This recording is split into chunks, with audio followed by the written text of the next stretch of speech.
नमस्कार साथियों, स्वागत है द ड्रीम पॉइंट के डिजिटल यूट्यूब चैनल पर। आज फिर नए जोश और नए अंदाज के साथ में आज की क्लास में अगर हम बात करेंगे तो वो आज का टॉपिक रहने वाला है काट छांट। काट छांट या पुर्निंग जिसको बोलते हैं, काट छांट हिंदी का शब्द और पुर्निंग बोलते हैं इसको इंग्लिश में।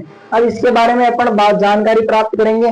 तो इसके बारे में अगर मैं बात करूं तो काट छांट क्या होती है। काट छांट की अगर बात करें, काट छांट होती है जिसमें पौधे के अवांछित भागों को इस उद्देश्य से काटना ताकि शेष बचे भागों की अच्छी वृद्धि हो और उनमें अच्छा फलन हो। ये तो होता है काट छांट का मतलब पर्पस, जो मेन उद्देश्य है कि भाई शेष भागों की वृद्धि भी अच्छी हो और फलन भी अच्छा हो। उसके साथ साथ में कुछ फल वृक्षों में काट छांट का समय, काट छांट की विधियां, इन सब के बारे में जानकारी प्राप्त करते हैं।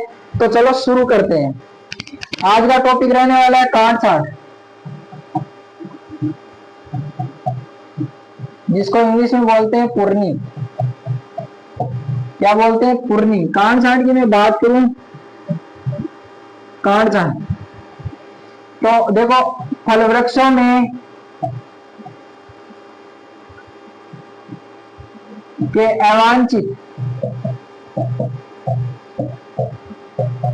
भागों को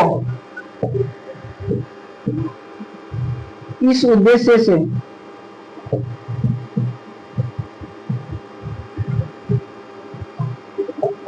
काटना कि शेष बची शाखाओं की वृद्धि व फलन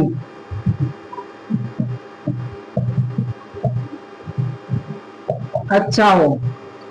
क्या होता है? देखो फल वृक्षों में क्या कहना है, फल वृक्षों के अवांछित भागों को इस उद्देश्य से काटना जिससे फल वृक्ष में शेष बची शाखाओं की वृद्धि अच्छी हो और फलन अच्छा हो, तो उसको क्या बोलते हैं? काट छांट बोलते हैं। अब मैं बात करूं यहीं पे काट छांट से संबंधित महत्वपूर्ण बिंदु, important point of pruning. Important point जिसमें कुछ फल वृक्षों के बारे में मैं बात करूं तो पहला पॉइंट की मैं बात करूं, पर्णपत्ती या पतझड़ी। पर्णपाती या पतझड़ी फल वृक्षों में नियमित काट छांट की जाती है। दूसरे पॉइंट की मैं बात करूं, सदाबहार फल वृक्षों में मुख्यतः कब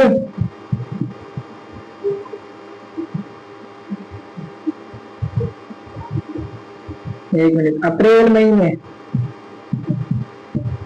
मई में काट छांट करते हैं। कब करते हैं? सदाबहार फल वृक्षों में अप्रैल मई में। और पर्णपाती होते हैं जो फल वृक्ष पत्ते गिराते हैं वर्ष में एक बार, यानी वसंत ऋतु में सदाबहार वो होते हैं जो कौन से सदाबहार जो पूरे संपूर्ण वर्ष के हरे भरे दिखाई देते हैं। अब मैं बात करूं फाल सामने काट छांट 3 नंबर, फाल सामने काट छांट, फाल सामने काट छांट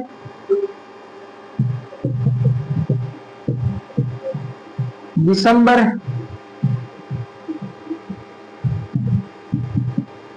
जनवरी। कब करते हैं फाल सामने काट छांट? दिसंबर जनवरी। साथ में बोलो ताकि याद होता जाए साथ साथ में। 3 नंबर पे, 4 नंबर पे बेर में काट छांट, बेर में काट छांट, बेर में काट छांट करते 15 अप्रैल से 15 मई तक, मिड अप्रैल से मिड मई तक। कब? मिड अप्रैल से मिड मई तक। देखो ध्यान रखना, 15 अप्रैल से 15 मई, या अप्रैल से मई पूछ, अप्रैल से मई में भी हो जाएगा। और फालसा में कब करते हैं? दिसंबर से जनवरी, दिसंबर जनवरी माह में कब करते हैं फालसा में। अब मैं बात करूं 5 नंबर पे, तो सर्वाधिक काट छांट, सर्वाधिक काट छांट, सॉरी 1 मिनट रुको, देखो लाइन को थोड़ा सा चेंज करके लिखते हैं। फल वृक्षों में सर्वाधिक काट छांट, सर्वाधिक काट छांट किसमें? बेर में करते हैं। किसमें करते हैं? बेर में। सर्वाधिक काट छांट किस फल वृक्ष में करते हैं? ट्यूशन पूछ ले सर्वाधिक काट छांट किस फल वृक्ष में करते हैं, तो बता देना बेर में करते हैं। बेर में काट छांट कब करते हैं? 15 मई से, सॉरी 15 अप्रैल से 15 मार्च तक, सॉरी 15 मई तक कब करते हैं? 15 अप्रैल से 15 मई तक करते हैं। कब करते हैं? 15 अप्रैल से 15 मई तक करते हैं। साथ में बोलो, एक और लाइन लिख लेते हैं। केला, पपीता व पाइनएप्पल किसी भी प्रकार की, किसी भी प्रकार की काट छांट नहीं करते हैं। किस किस में नहीं करते? केला, पपीता और पाइनएप्पल। साथ में बोलते जाओ ताकि याद होता जाए। किसमें नहीं करते? केला, पपीता और पाइनएप्पल में किसी भी प्रकार की काट छांट नहीं करते। केला, पपीता और पाइनएप्पल में किसी भी प्रकार की काट छांट नहीं करते। साथ में बोलते जाओ, याद होता जाए। हाँ, बोर्ड को साफ करता हूं, तब तक क्लास को शेयर कर दें, वीडियो को लाइक कर दें, और पड़ोस वाली आंटी जी के बच्चे को भी बता दें फ्री में कंटेंट अवेलेबल है बिना किसी शुल्क के, एकदम धमाकेदार क्लास के साथ में मिल रहे हैं अपन। हालांकि थोड़ा टाइम लग रहा है क्लासों के अंदर, लेकिन क्लासें चल रही है रेगुलर। अंगूर में काट छांट,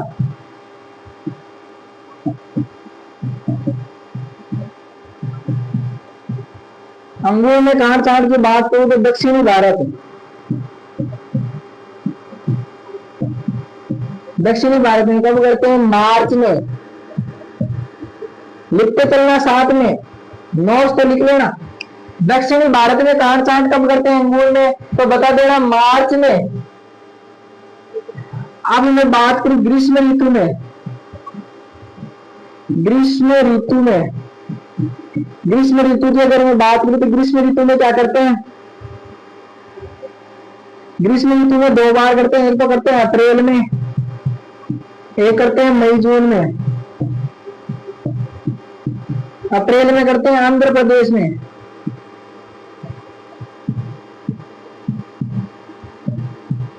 और मई जून में कहां करते हैं? तमिलनाडु में, तमिलनाडु में।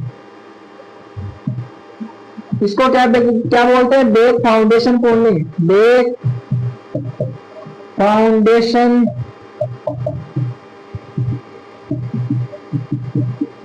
क्या बोलते हैं? बेक फाउंडेशन पूर्णिम, जो कब ग्रीष्म ऋतु में की जाती है। शीत ऋतु में कब करते हैं? शीत ऋतु की अगर मैं बात करूं तो शीत ऋतु में करते हैं अक्टूबर नवंबर में।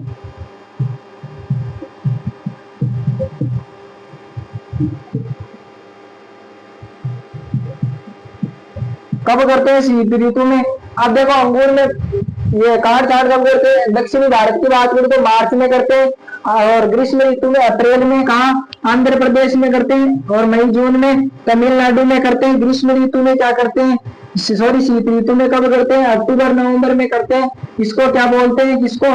ग्रीष्म ऋतु की पूर्णिम को क्या बोलते हैं? Back foundation pruning. और इसको क्या बोलते हैं? इसको बोलते हैं फॉरवर्ड,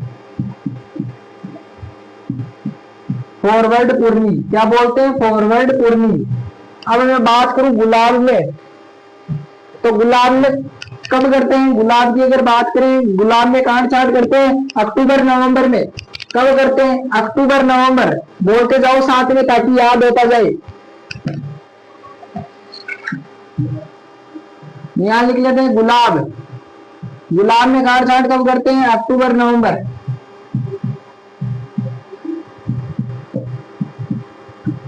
कब करते हैं बोलो साथ में, अक्टूबर नवंबर कब करते हैं। अब अगला फल वृक्ष, अब आगे रहने वाला क्या नया टॉपिक, मतलब इसी का पार्ट 2 मान लो, कुछ भी मान लो, तो उसमें रहने वाले हैं काट छांट की विधियां।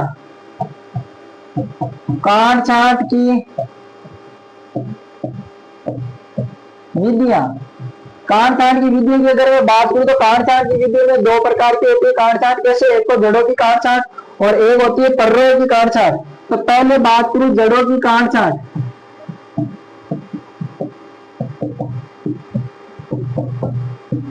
जड़ों की काट छांट, जड़ों की काट छांट क्या होती है, नींबू वर्गीय फल वृक्षों में की जाती है, जो पुष्पन क्रिया से 1 माह पूर्व की जाती है। जड़ों की काट छांट नींबू वर्गीय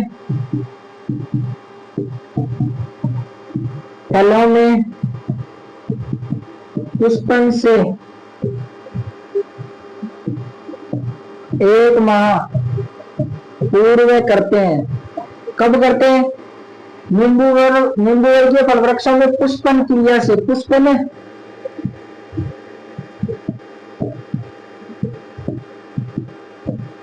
क्रिया से 1 माह पूर्व।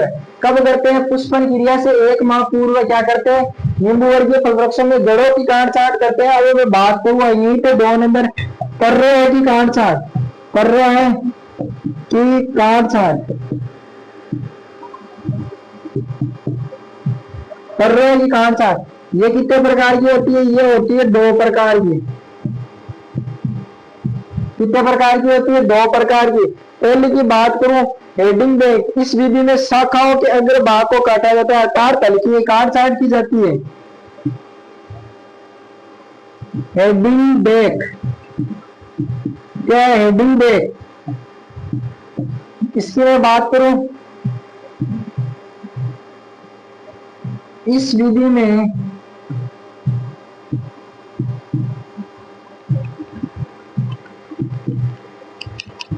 शाखाओं के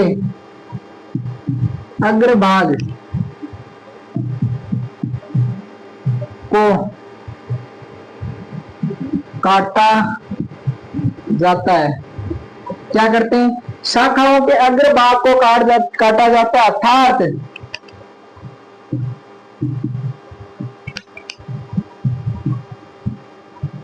हल्की काट छांट की जाती है, हल्की काट छांट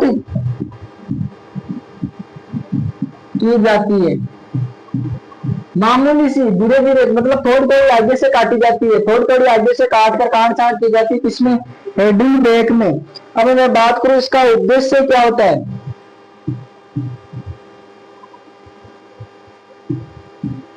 उद्देश्य, इसका उद्देश्य होता है नई ओजस्वी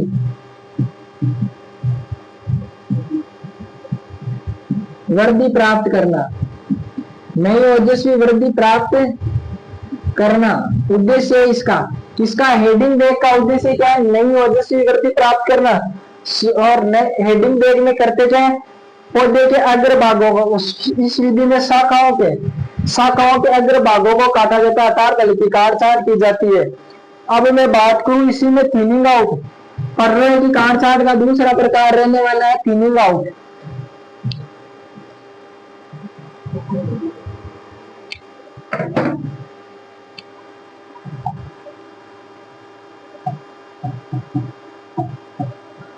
थिनिंग आउट, इसमें क्या करते हैं, इस विधि में शाखा को तने के पास से ही काटा जाता है। इस विधि में शाखाओं को तने के पास से ही काटा जाता है।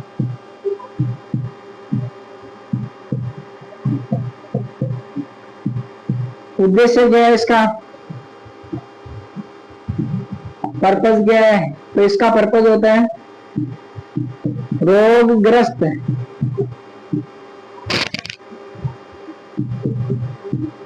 शाखाओं को काटना। क्या है इसका उद्देश्य? रोगग्रस्त शाखाओं को काटना। उद्देश्य की बात करूं तो रोगग्रस्त शाखाओं को काटना थिनिंग आउट का उद्देश्य है। थिनिंग आउट, जिसमें शाखा वो क्या कर रहे हैं, मुख्य तने के पास से ही, तने के पास से ही काट देते हैं। कोई शाखा है उसमें रोग हो गया तो उसको क्या करेंगे, तने के पास से काट देंगे। इस क्रिया को क्या बोलेंगे अपन? Thinning out. अब मैं बात करूं काट छांट की अन्य विधियों के बारे में, जिसमें विरलन की बात करें। विरलन क्या होता है? जिसमें पौधे में पुष्पन क्रिया होने के बाद में कुछ फूल या फलों को तोड़ दिया जाता है।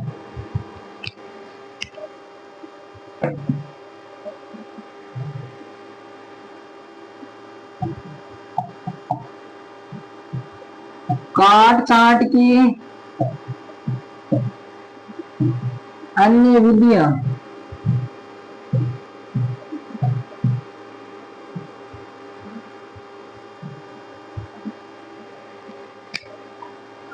पहली है विरलन।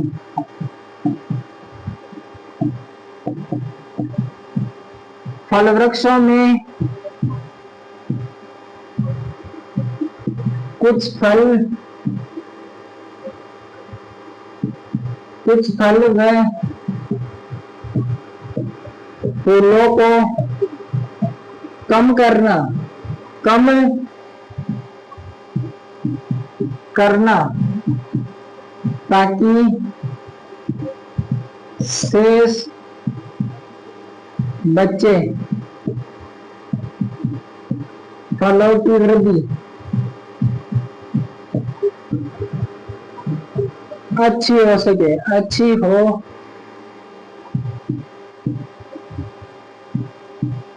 सके। देखो इसमें क्या होता है, विरलन में क्या होता है। विरलन की मैं बात करूं, मान लो आपके पास में 10 रोटी है और 10 लोग खाने वाले हैं, तो सब वो कितनी मिलेगी? एक एक रोटी। और मान लो वही 10 रोटी है, 10 रोटी है, खाने वाले कितने हैं? 10। अब यही 10 रोटी है अपने पास और खाने वाले कितने हैं? 2। कितने हैं खाने वाले? खाने वाले 2 है, तो क्या करेंगे, इनको कितनी मिल गई? 5-5 रोटी। तो ये कैसे हो गए? बड़े मोटे हो गए। और ये 10 लोग कैसे हो गए? ऐसे ऐसे छोटे छोटे। ये 10 हो गए, ये 10 ऐसे हो गए, और ये 2 है तो ये 2 ऐसे हो गए। तो अब ये 10 बड़े लग रहे हैं, ये बड़े लग रहे हैं, तो ये बड़े लग रहे हैं, इनकी गुणवत्ता अच्छी हो गई, ये आकार में आकर्षक दिखाई दे रहे, सुंदर दिखाई दे रहे, इसलिए ज्यादा खरीदना पसंद किसको करेंगे?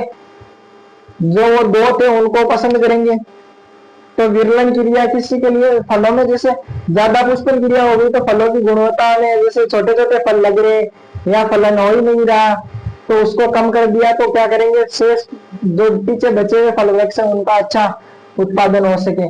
अब मैं बात करूं वल्लेन या गर्डलिंग।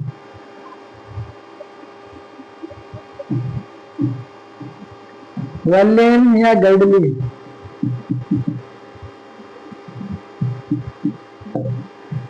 वल्लेन या गर्डलिंग क्या होती है? अंगूर में अच्छे फलन के लिए फूल आने से 1 माह पूर्व वल्लेन या गर्डलिंग क्रिया की जाती है। अंगूर में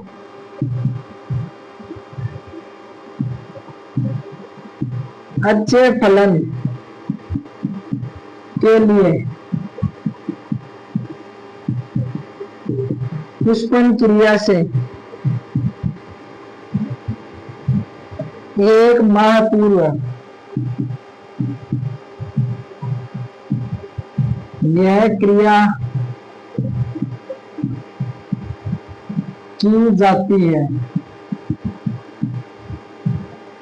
देखो वल्लेन में तो क्या हो रहा था कि कुछ फल वृक्ष के कुछ फलों या फूलों को तो तोड़ रहे थे, जिससे शेष बचे फलों की वृद्धि अच्छी हो रही थी। और गर्मी में क्या हो रहा है, जैसे देखो ये फल वृक्ष है, ये नींबू की, सॉरी ये अंगूर की बेल है,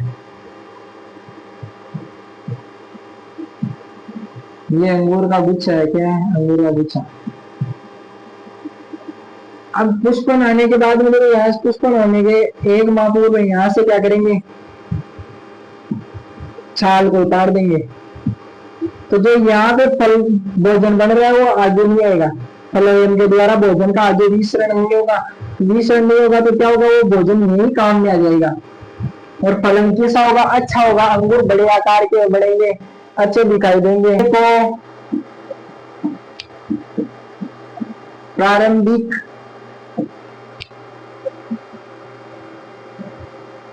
अवस्था में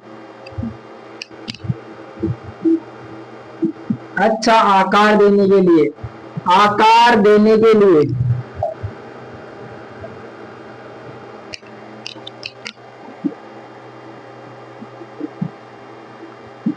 की जाने वाली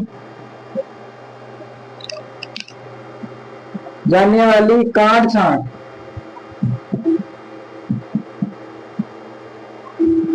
को संधाई कहते हैं। क्या कहते हैं, संधाई, संधाई कहते हैं। संधाई या ट्रेन क्या होती है, जैसे कोई पौधा है ऐसे बढ़ रहा है सीधा ही, इसको सीधा ही बढ़ने दिया, किसी को ऐसे गुलदान के आकार में, किसी को ऐसे सुंडाकार। तो ऐसे बढ़ने के लिए क्या करेंगे, पौधे को अच्छा आकार देने के लिए, जैसे अपन देखते हैं बाहर की तरफ गार्डनों में लगाए जाते हैं, किसी पौधे को किसी जीव का, बत्तख का वगैरह, ऊंट का ऐसे रूप दे देते हैं। किसी पौधे को हेज, जो हेज होती है उसकी कटिंग करके बढ़िया मेड के रूप में बना देते हैं, तो उसको क्या बोलते हैं, संधाई। उसकी काट छाट करके उसको अच्छा आकार दे दिया तो उसको क्या बोल रहे हैं, संधाई। अब संधाई की मैं बात करूं तो संधाई की विधियां होती है। अब बात करें अपन संधाई की विधियां, एकदम मजेदार टॉपिक है। पहली विधि होती है कौन सी, केंद्रीय अग्रपर्य प्रणाली। केंद्रीय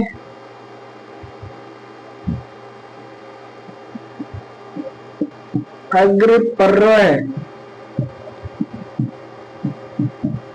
प्रणाली, इसको क्या बोलते हैं, सेंट्रल लीडर सिस्टम।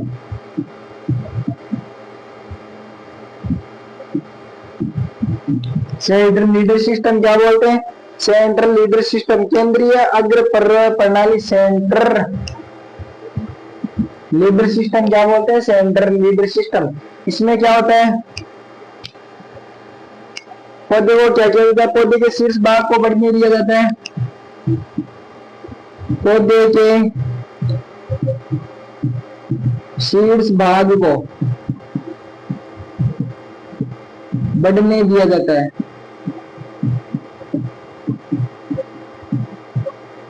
देखना एकदम क्रम वाइज बात करें तो इसी के अंदर फिर क्या करते हैं, पौधे में प्रथम शाखा कितनी, धरातल से 50 सेंटीमीटर।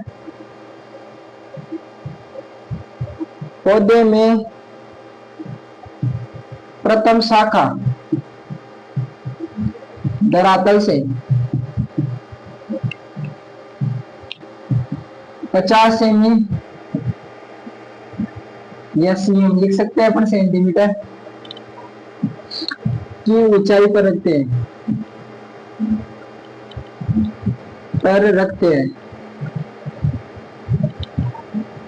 तथा इसके पश्चात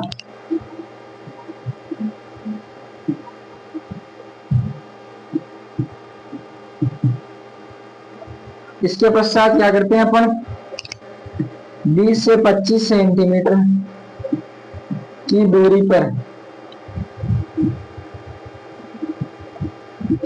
पर विपरीत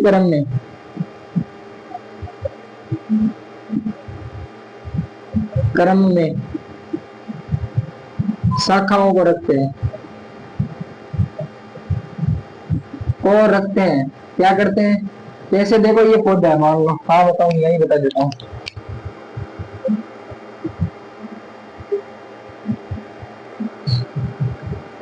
पौधे के शीर्ष भाग को क्या करना है, बढ़ने देना है, 50 सेंटीमीटर ऊपर जाना है, पहली शाखा छोड़नी है, यहाँ छोड़ दी।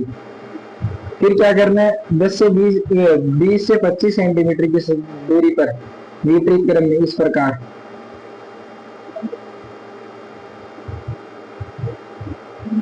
प्रकार शाखा रहेगी। देखो स्टेयर इसके बीच में 50 सेंटीमीटर की दूरी होगी। स्टेयर स्टेयर एक तरफ में देखो 50-50 सेंटीमीटर की दूरी हो रही है, तो देखो 50 सेंटीमीटर की दूरी रख रहे हैं पहली शाखा। फिर विपरीत क्रम में 20 से 25 सेंटीमीटर की दूरी पर क्या करना है अपने को, प्रत्येक शाखाओं को विपरीत क्रम में रखना है, एक इधर एक इधर एक इधर एक इधर, ऐसे रखना है। कैसे, जैसे ये है, ये 50 सेंटीमीटर की दूरी छोड़ दी, यहाँ पहली शाखा आ गई, तो फिर अगली शाखा इस तरफ आएगी, फिर इस तरफ 20 से 25 सेंटीमीटर की जगह छोड़कर इस तरफ आएगी। ऐसे कैसे आएगी, ऐसे आएगी। अब बात करूं इस विधि में पौधा कैसे दिखाई देता है, यहाँ बात करें इस विधि में पौधा शुंडाकार दिखाई देता है, शुंडाकार दिखाई देता है। क्या कैसा दिखाई देता है, शुंडाकार दिखाई देता है। अब इसमें एग्जाम्पल मुख्यतः कौन से फलवृक्ष में अपनाई जाती है, तो इसमें एग्जाम्पल रहने वाला नाशपति और खुबानी, नाशपति और खुबानी, खुबानी। खूब नाश किया, देखो खूब खूब नाश किया, किसका, पति का नाश कर दिया। आजकल देखा ही होगा आपने, पहले तो हनीमून पे लेके गए उसको, उसको मार दिया, पत्नियां अपने पतियों को ड्रम में डाल दिए, पता नहीं क्या क्या कर रही है। तो इसी में देखो खूब नाश किया, किसका, पति का किया। कैसे, सेंट्रल लेवल पे घुमाने ले गई उनको, ऊंची जगहों में, पहाड़ों में लेके गई थी वो, एक तो हनीमून के लिए पहाड़ों में लेके गई थी उसको, लेकिन हुआ क्या था उसके साथ में, खूब नाश कर दिया उसका। क्या किया, खूब नाश किया उसके उसकी पत्नी ने उसके पति का नाश कर दिया। देखो बेचारा नाशपति, खूब किया पति का नाश। ट्रिक है ये याद करने की, हाँ ट्रिक है। अब इसकी हानियां पढ़े अपन, क्या क्या हानियां है इसमें सेंट्रल लीडर सिस्टम की।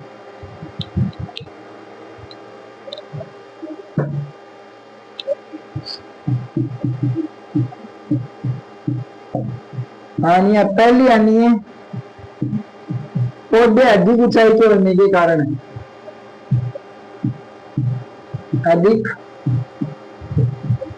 ऊंचाई के होने के कारण उद्यानिक क्रिया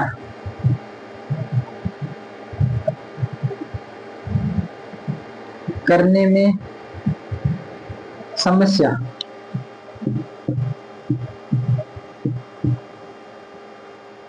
दूसरा क्या है, निचली शाखाओं को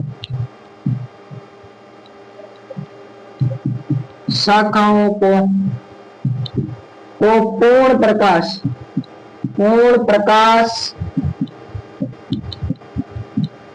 नहीं मिलने के कारण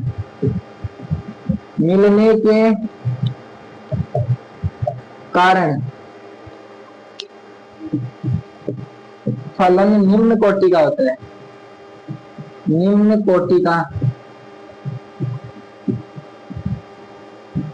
होता। देखो जैसे ये पौधा है, यहाँ आम का, या मान लो आम का पौधा है, नाशपति का पौधा है, नाशपति तोड़ने के लिए ऊपर जाना है, तो क्या करेंगे, पड़ोसी से सीढ़ी मांग के लाएंगे, तो क्या करेंगे, यहाँ से सीढ़ी लगा के ऊपर चढ़ गया, वो बोलेगा पड़ोसी कि या तो नाशपति दे, ये वरना वो अपनी सीढ़ी लेके चले जाएगा, तो अपन को वापस कैसे उतरेंगे। तो उद्यानिक क्रिया करने में आसानी, समस्या होगी। और जैसे मान लो ये शाखाएं हैं यहाँ पे,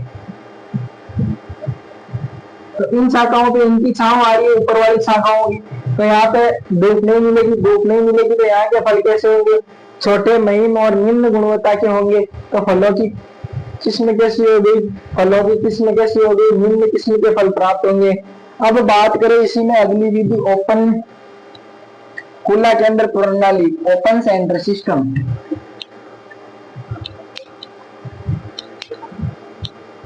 खुला केंद्र प्रणाली देखना, ये भी एकदम बढ़िया विधि है। संदाई की पौधे को आकार दे रहे हैं, देखो पौधा कैसा दिखाई दे रहा था, इसमें शुंडाकार दिखाई दे रहा था। अब बात करें खुला केंद्र प्रणाली की, 2 नंबर पे खुला केंद्र प्रणाली,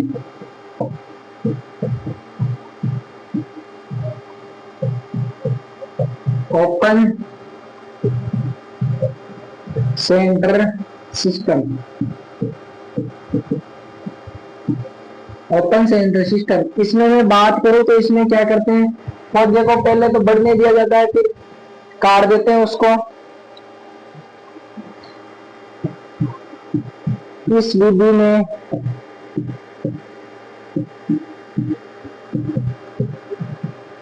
पौधे को 0.5 से 1 मीटर की ऊंचाई तक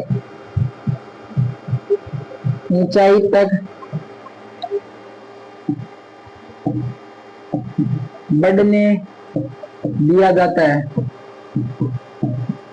कितना 0.5 से 1.5 मीटर की ऊंचाई तक बढ़ने दिया जा रहा है। 0.1 से 0.5 मीटर की ऊंचाई, सॉरी 0.5 से 0.1 मीटर की ऊंचाई तक बढ़ने के बाद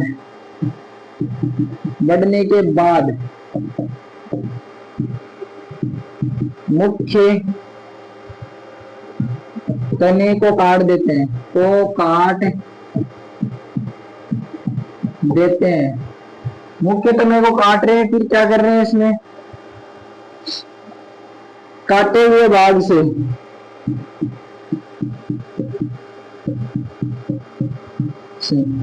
चारों दिशाओं में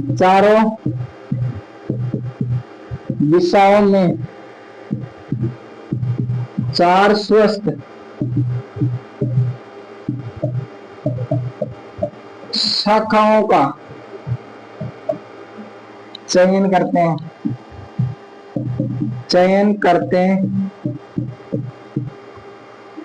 चारों दिशाओं में जैसे काट दिया, जैसे मान लो ये फल वृक्ष है, इसको यहां से काट दिया। अब क्या करेंगे, चारों दिशाओं में 4 शाखाओं का चयन कर लेंगे।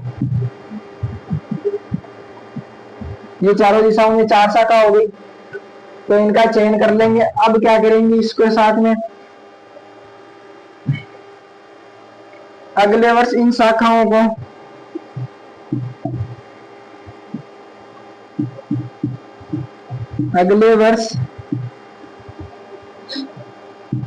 इन शाखाओं को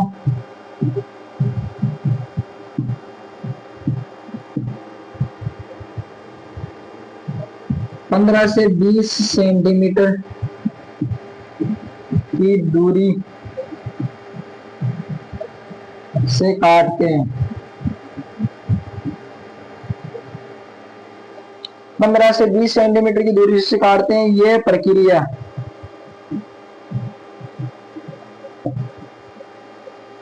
3 से 4 वर्ष तक दोहराते हैं।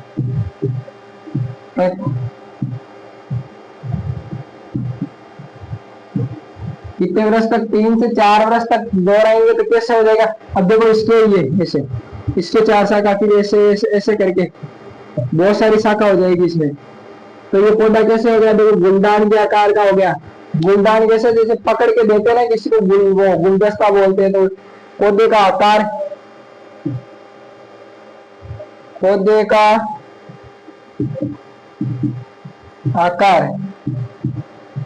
गुलदान के आकार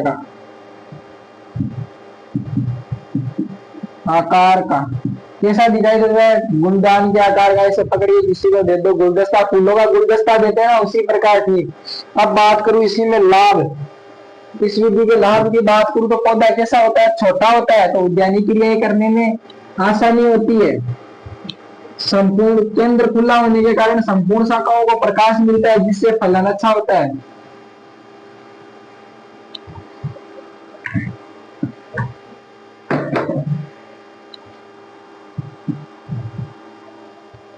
अब बात करें, एक बार मार्कर चेंज कर लूं मैं।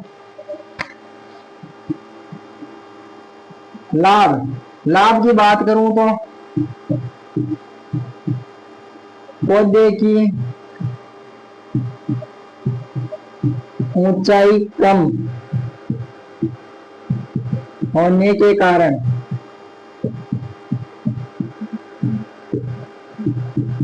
उद्यानिक व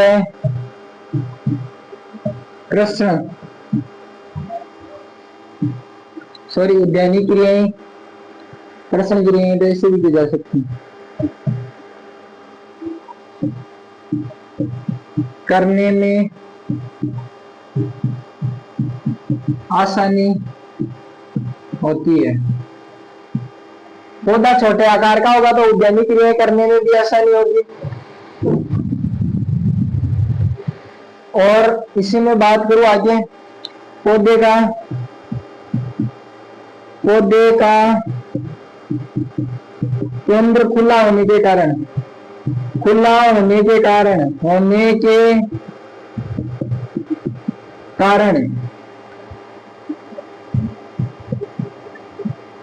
संपूर्ण शाखाओं को प्रकाश मिलता है, जिससे फल उच्च कोटि के प्राप्त होते हैं। अब देखो, जिसका लाभ होता है उसका कोई ना कोई तो हानि होती होगी। फिर अब इसकी हानि की बात करूं तो मैं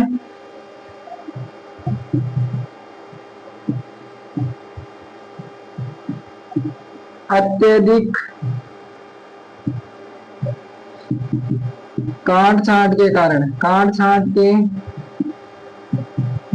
कारण पौधा कमजोर हो जाता है।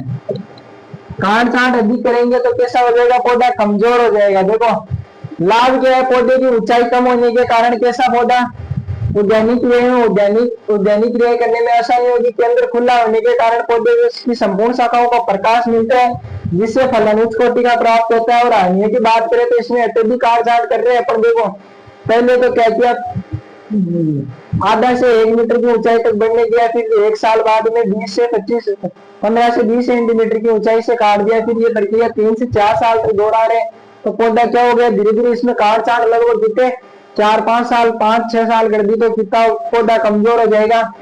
इसलिए इसमें यह हानि है, अत्यधिक काट छांट के कारण कैसे हो जाता है, पौधा कमजोर हो जाता है।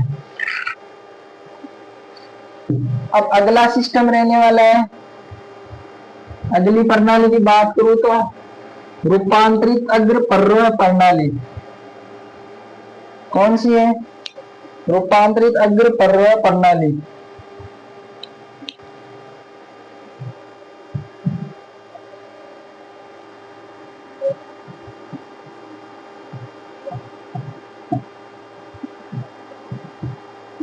अग्र पर्व प्रणाली क्या है, रूपांतरित अग्र पर्व प्रणाली, मॉडिफाइड सेंट्रल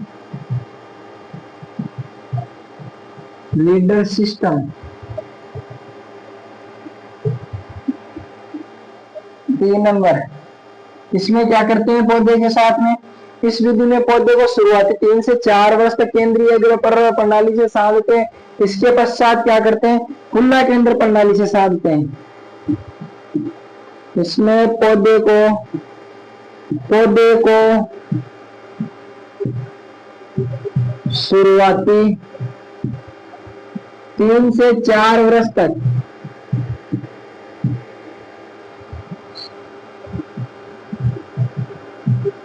केंद्रीय अग्र पर्व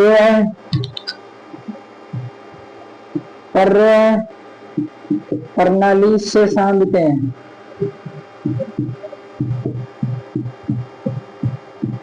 तथा इसके बाद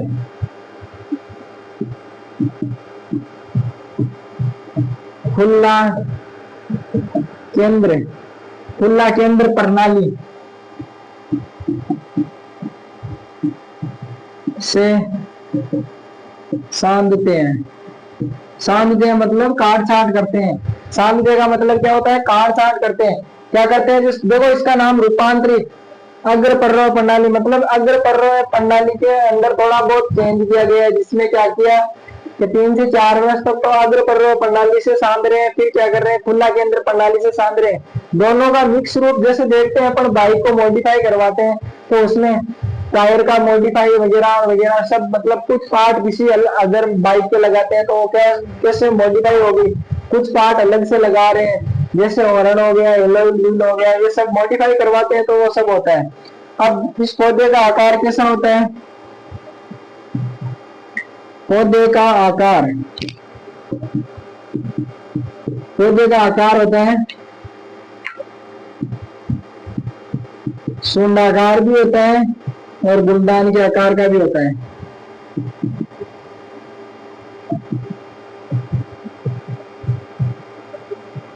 दोनों ही प्रकार का दिखाई देता है। आजकल संदाई की यह विधि अधिक प्रचलित, अधिक प्रचलित, क्या आजकल यह विधि संदाई की ये जो विधि है ना, कौन सी, रूपांतरित अग्र पर्व प्रणाली, जो अधिक प्रचलित है, क्या है, अधिक प्रचलित है। अब इसी में आगे बात करें अन्य अन्य के बारे में, तो अन्य विधियां जैसे किस किस में अलग, अंगूर में अलग अलग विधियों से अपनाया जाता है। अन्य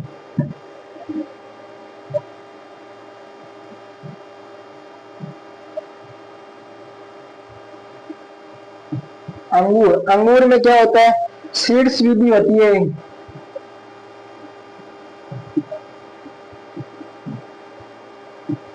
सीड्स विधि में क्या होता है, सबसे सस्ती व कम उपज वाली होती है। क्या होती है, सबसे सस्ती है और कम उपज वाली, कम उपज वाली कैसी है, सबसे सस्ती। में क्वेश्चन पूछ ले सबसे सस्ती अंगूर में कौन सी विधि है, तो सीड्स विधि, हेडिंग हेड हेड सिस्टम, और कम उपज वाली है चार भुजा विधि, चार भुजा विधि, four cane, four cane system होता है ना, फोर कैन सिस्टम या निफिन विधि भी बोलते हैं इसको, निफिन विधि, फोर कैन या निफिन विधि बोलते हैं। इसकी खोज किसने की, विलियम निफिन ने, विलियम निफिन कब की, 1850 में, 1850 में। याद रखना विलियम निफिन, इसको निफिन विधि भी बोलते हैं। निफिन विधि के नाम से लिखा हुआ अधिकतर कंपटीशन एग्जामों में निफिन विधि लिखा हुआ मिलेगा। चार भुजा या फोर कैन सिस्टम भी मिल सकता है कहीं कहीं पर। होता कैसे, जैसे मान लो ये अंगूर की बेल है, इसको यहाँ बढ़ने दिया, फिर यहाँ पे अपन ने क्या किया, पोल लगा दिए और यहाँ दो तार बांध दिए, एक शाखा इधर चली गई, एक शाखा इधर चली गई, फिर एक शाखा इधर चली गई, एक शाखा इधर चली गई, ऐसे इस प्रकार होता है। इसमें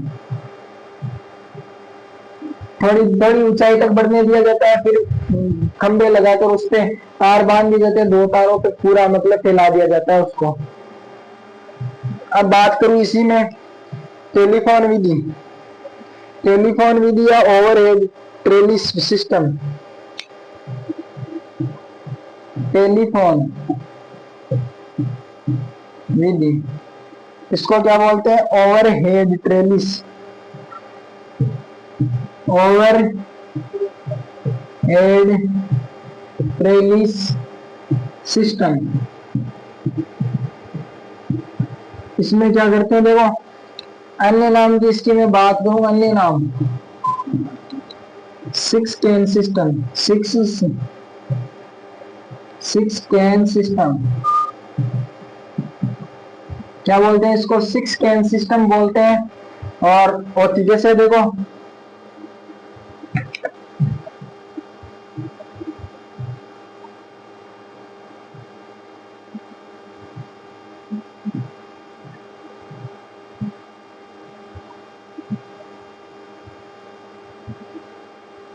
ऐसे देखो 3 तार होते हैं, यहाँ से पोटा गया, एक से यहाँ, 2 शाखा यहाँ निकल गई, 2 शाखा यहाँ निकल गई, 2 शाखा यहाँ निकल गई, ऐसे। तभी तो 6 केन, देखो 6 शाखाएं निकल रही है दोनों दिशाओं में, तो इसको क्या बोलते हैं? 6 केन सिस्टम बोलते हैं। अब मैं बात करूं अंगूर के अंदर एक और है पांडाल, परगोला या आरबोरा, जो बहुत इंपॉर्टेंट विधि है, उसके बारे में बात करेंगे।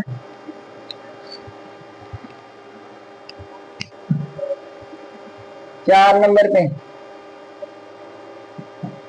पांडाल, परगोला, आरबोर या बोर। परगोला, आरबोर और एक और क्या नाम है? Bore system. बोर सिस्टम,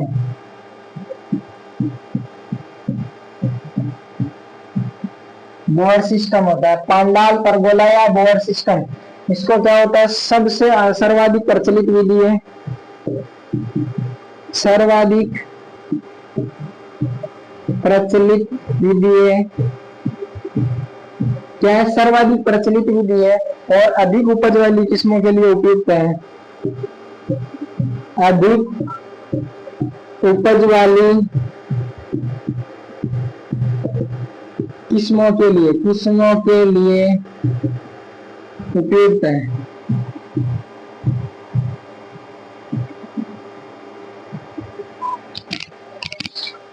सबसे महंगी विधि है एक और, सबसे महंगी विधि है। कैसी है? सबसे महंगी विधि है, सर्वाधिक प्रचलित विधि है। कौन सी? पांडाल, आरबोरा या परगोला या आरबोर विधि, जो कैसी है? सर्वाधिक प्रचलित है, अधिक उत्पाद वाली किस्मों के लिए उपयुक्त है और सबसे महंगी विधि भी है। अब बात करूं इसी में, अगला फल वृक्ष श्रेणी वाला है केला। केले में कौन सी विधि अपनाई जाती है? कमेंट में बताओ। देखें, क्रॉपिंग। केले में अपनाई जाती है क्रॉपिंग, सहारा देना।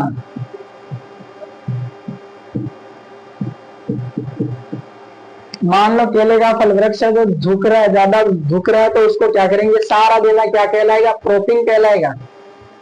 टमाटर में सहारा देना क्या कहलाता है? देखिए, टमाटर स्टेकिंग।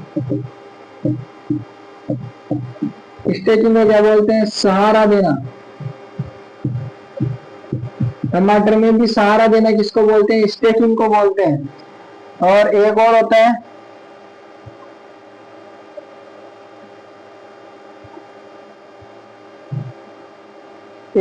अनार,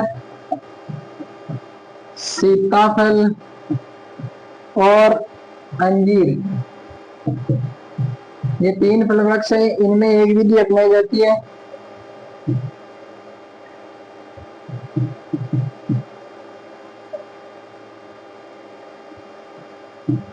मल्टीपल सिस्टम, जिसको क्या बोलते हैं? बहुतना विधि।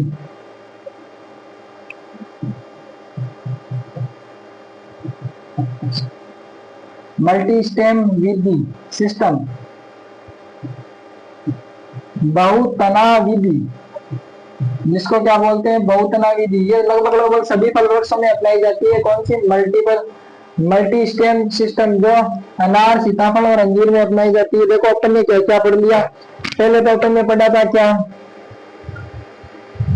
गांठ छांट या पूर्णिम पढ़ी थी, जिसके अंदर परिभाषा पढ़ी थी। उसके बाद में क्या पढ़ा था? उसके साथ में उसके कुछ महत्वपूर्ण बिंदु पढ़ लिए थे। उसके बाद में क्या? उसकी विधियां, पहली विधि थी जड़ों की काट छांट, दूसरी विधि थी पर्रोए की काट छांट। पर्रोए की काट छांट के 2 प्रकार होते हैं। कौन कौन से होते हैं? पहला प्रकार था हेडिंग बैग, दूसरा था थिनिंग आउट। फिर 2 विधियां और पढ़ी, अन्य विधियां।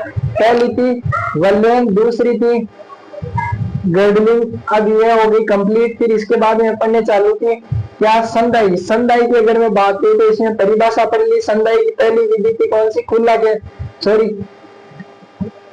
केंद्रीय अग्र पर्याय प्रणाली, सेंट्रल लीडर सिस्टम। फिर अपन ने पढ़ा खुला केंद्र, ओपन खुला केंद्र प्रणाली जो ओपन सेंटर सिस्टम। फिर अपन ने क्या पढ़ा, रूपांतरित अग्र पर्व प्रणाली सेंटर मॉडिफाइड लीडर सिस्टम। फिर अपना ये हो गया कंप्लीट। फिर अंगूर में पढ़ी सीड्स विधि। फिर बाद में पढ़ी थी इसमें चार भुजा विधि या निफिन विधि। फिर टेलीफोन या कौन सी विधि थी, ओवरहेड ट्रेलिस विधि। फिर उसके बाद में परगोला पांडाल या आरबोर या बोर विधि पढ़ी थी, जो क्या की सबसे प्रचलित अधिक किस्म के अधिक उपज देने वाली किस्मों के लिए उपयुक्त थी। फिर इसके बाद में क्या पढ़ा अपन ने, इसके बाद में पढ़ा अपन केले में पढ़ी प्रोपिंग सहारा देना। फिर टमाटर में पढ़ा स्टेपिंग सहारा देना। एक मल्टी स्टेम होता है जो अनार, अंजीर और सीताफल में होता है। किसमें होता है, मल्टी स्टेम या बहुतना विधि। तो उम्मीद करता हूँ आज की क्लास आपको पसंद आई होगी। क्लास पसंद आई हो तो क्लास को ज्यादा से ज्यादा शेयर करें, वीडियो को लाइक करें और चैनल को सब्सक्राइब करें। तब तक के लिए जय हिंद, जय भारत। मिलते हैं अगली क्लास में।